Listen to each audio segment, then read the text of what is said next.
Welcome once again to the never-ending struggle, the endless chronicle of the Catholic Church's triumphs and defeats throughout history, which have made our world what it is and which will continue to make it what it's going to become. Today we've got a very interesting topic, a house divided, Catholic America during the Great Depression.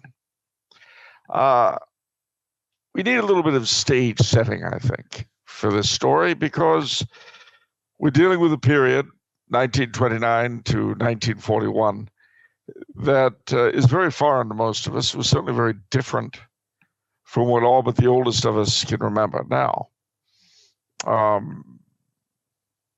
When I was a boy, virtually all the older people had been through the Depression, World War II, and so on. So you heard a great deal about it. You heard many stories about it. But today it might as well be the pyramids. And it's a very important story because it points up several of the reasons why the church in America perhaps never really attained what she should have. One thing to remember is that the church as a whole, both in America, Europe, Latin America, Canada, and elsewhere, throughout the late 19th century, was dealing with a number of important issues. One of these was the social issue, the industrial issue, the economic issue, call it what it will, the proletariat that came out of the Industrial Revolution. And these were the people who worked in factories in most developed countries around the world. Generally the descendants of farmers who'd come to the big city, or in the case of the United States and elsewhere from overseas in search of a better, bigger life. They found very often miserable working conditions, sunrise to sunset, child labor, women's labor, all sorts of things like that, and all for a very bad wage and no real economic security.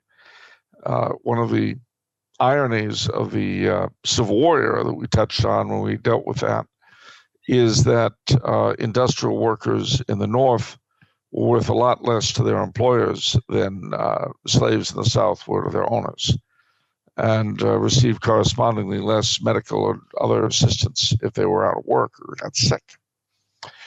Well, with that as a background, several groups of people tried to do something.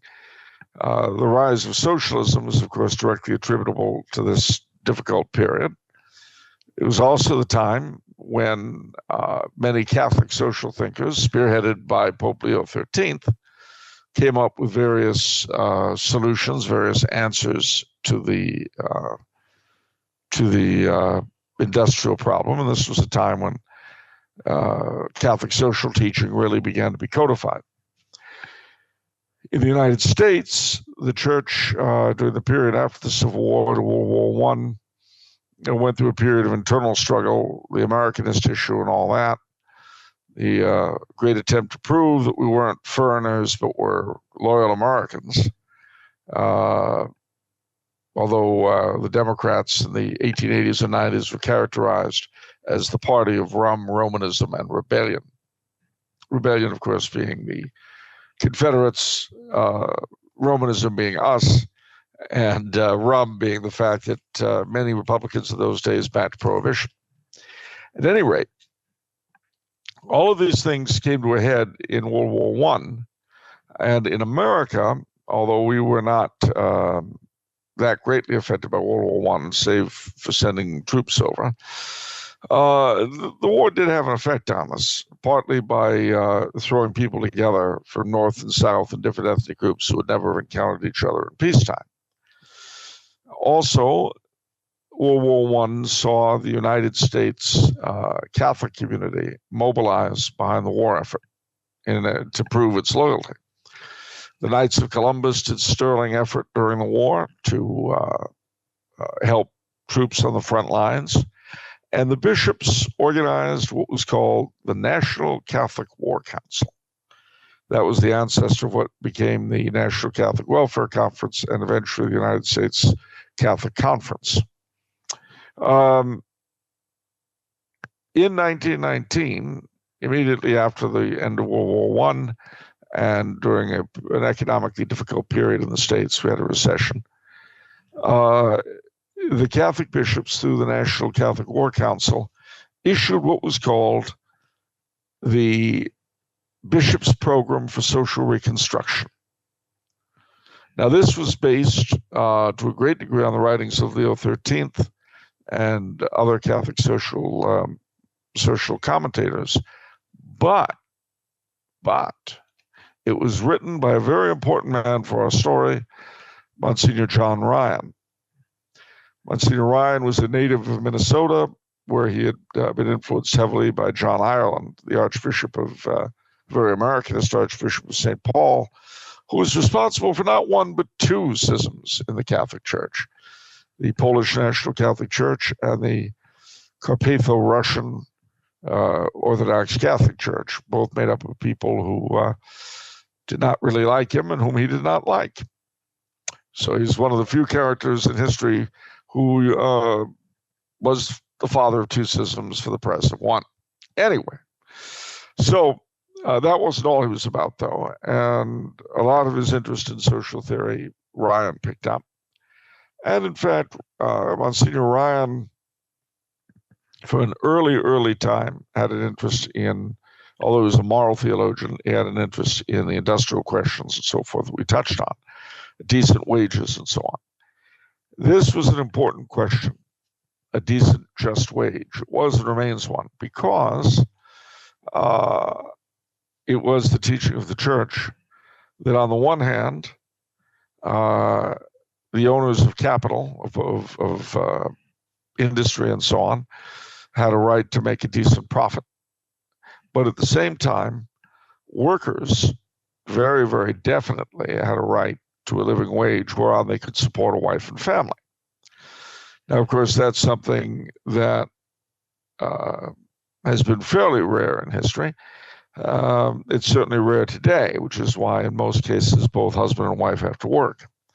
But that was never considered the ideal. At any rate,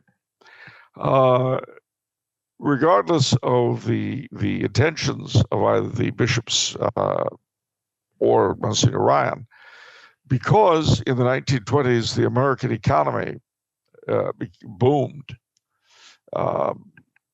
nobody was really too interested in social reconstruction at that point. At least no one who was doing well. And there were a lot of people who were doing well. There were some things going on in the 20s, of course, that were not very good at all. Prohibition comes to mind. The vast majority of Catholics opposed prohibition, which was, of course, the prohibition of alcohol. And it had a number of deleterious effects on American society. One of them was that because drinking, or rather purchasing drinks and selling them, became a crime by the 18th Amendment of the Constitution, both drunkenness and criminality acquired a cachet that they had never had before. The rise of organized crime through providing bootleg liquor to a thirsty nation, that was a big element. And of course, both the Irish and the Italians were accused, not always unjustly, of having a particular interest in breaking the law during Prohibition. It was the age of the speakeasy and the Charleston. The stock market was booming. A lot of people bought stocks on margin, that is to say, on credit. The idea being that they'd go up and up and up, and everything would be fine. The stocks would keep reaping dividends, and out of those dividends, the credit would eventually get paid off. Well, it didn't work out quite like that. In 1929, the Great Depression hit. And it was a very, very, very difficult time. As the late, great Eddie Cantor, the comedian, put it, the week after the fall of the stock market, the great crash, when he himself was wiped out, he said that he wasn't worried himself because he was sure his stockbroker would carry him, along with the other 5 pallbearers. That kind of gallows humor was very common during the Depression. Songs like "Brother, Can You Spare a Dime?" and the country, having seen incredible incredible amounts of wealth in the 20s would now see the opposite. In 1928, on the eve of the stock market crash, the Democrats ran an Irish Catholic for president, Al Smith, who wasn't the first Catholic ever to run for the presidency, but he came the closest to winning. And Al Smith himself was a very important figure in Catholic America. Governor of New York, a real wheeler dealer on the one hand, but very devout on the other. The Brown Derby, as he was called, was the epitome of the pre-Depression Catholic politician. But then the Depression came. And the government, under President Hoover, seemed incapable of doing anything about it. And as a result, as banks failed, as industries closed, as normality fell apart, people began looking for solutions, for anything that might get them out of the jam they were in. The build-up to the election of 1932 was an extremely interesting one, to say the least. In the early 30s, and it's hard to think of that now when the Democratic Party is very much the party of abortion, transgender, and basically everything that the faith is against, everything that's against the faith, despite the fact that the President of the United States today is a Catholic of some kind. It's hard to realize this, but way back then, with the exception of places like New England, where local rivalries made the Democrats the Irish party and the Republicans the French and Italian party, other than small things like that, for the most part, most Catholics in those days were Democratic. And of course, a lot of Republican Catholics had voted for Al Smith in the election of 1928. Well, 1932 comes along. Al Smith is obviously not going to get it.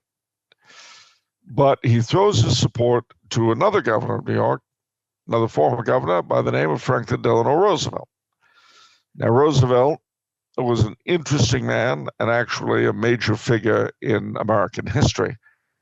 To a great degree, the presidency and the federal government that we have today are his creation, for better or worse.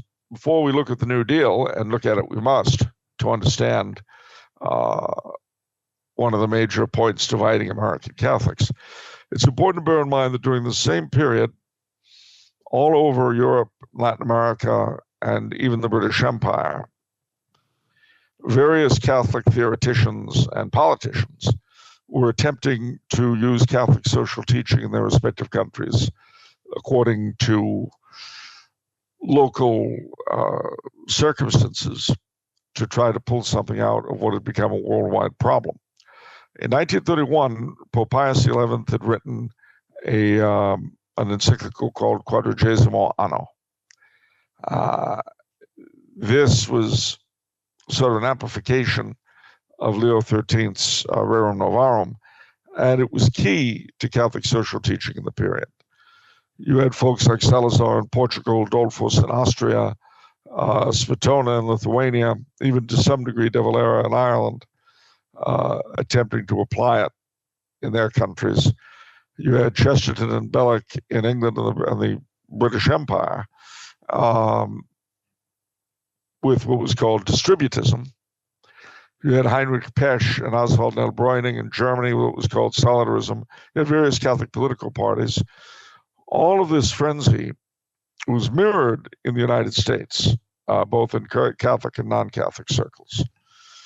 The founding of the Commonweal magazine, for instance, was partly a response to all of this.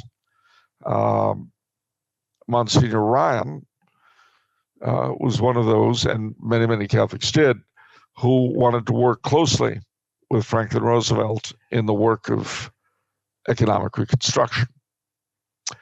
And for a lot of folks, this meant state intervention in a country where this had traditionally been kind of a bad word. But there were other voices in the Catholic stratosphere at that time.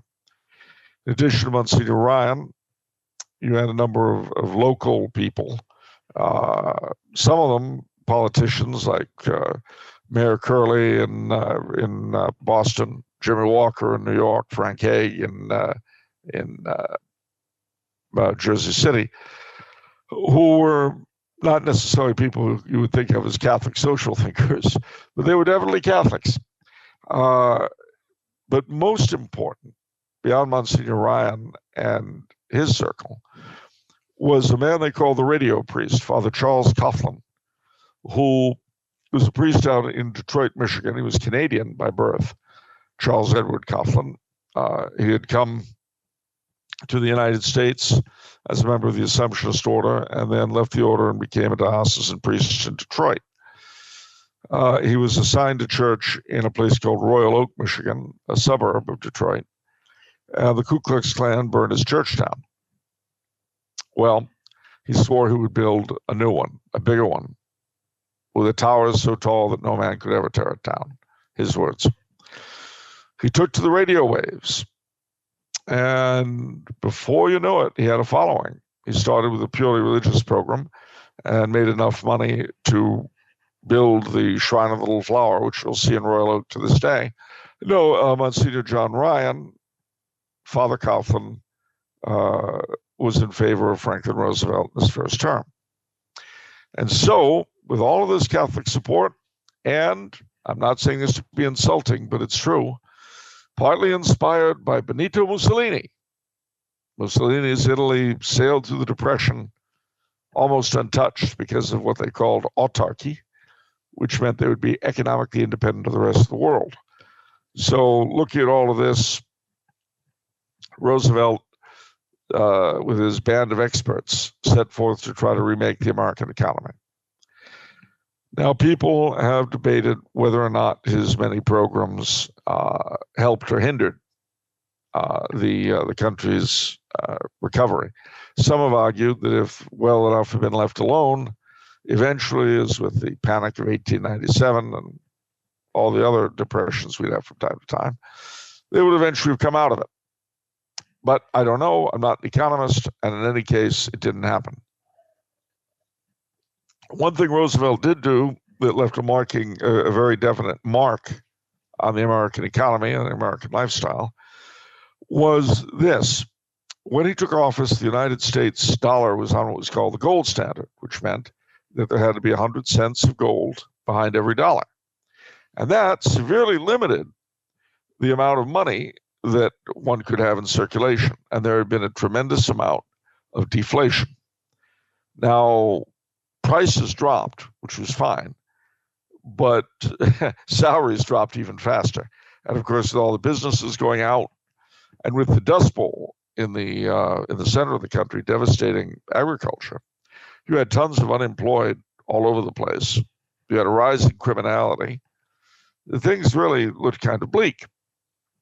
So in the midst of all this, he came up with a marvelous idea of encouraging inflation and at the same time increasing the amount of money the government would have to spend. How to do that? Well, through what was called the gold exchange standard.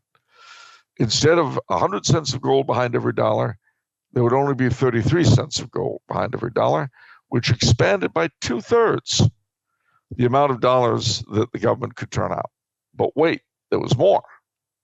Yes, indeed, there was more.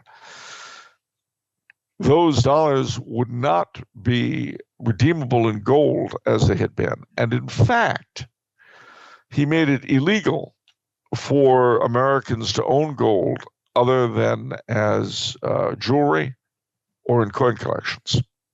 And on a given date in 1933, the American population turned in its gold ingots, its gold bullion, and its excess gold coins. And the gold was all taken from them. They were given paper money, and that gold was put into Fort Knox, where it may or may not reside happily today. I don't know. You'll hear again all sorts of people arguing back and forth. But at any rate, now there was a lot of money to play with, and the government could do all kinds of things. And they did. Oh, yes.